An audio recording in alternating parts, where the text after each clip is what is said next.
Okay, in this video, I'm going to actually show why it would be worthy of changing the 𝗏𝒂 USDT bot and turning it into a 𝗏𝒂 BUSD bot, and really why it would make sort of no difference to profits or losses or anything if you just literally, it's kind of like regridding it, but just changing the stablecoin component.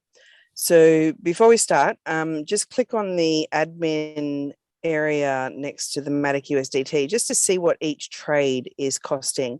And it's not really about what the fee is, because all your figures are always showing a net profit, but just as a comparison, every single trade that's happening is costing 4 cents.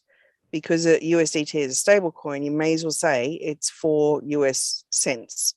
So close that out and go over to the BUSD coin pair with Atom.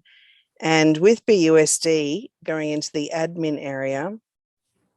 So what had happened with Binance is when they created their own stablecoin, they put an offer out to say, hey, if you trade with our stablecoin, we're not going to charge you a fee. And that was supposed to end at the end of 2021, and yet it still continued. So while ever the opportunity is there to not pay the fee, then it just puts a little bit of extra money into the profit.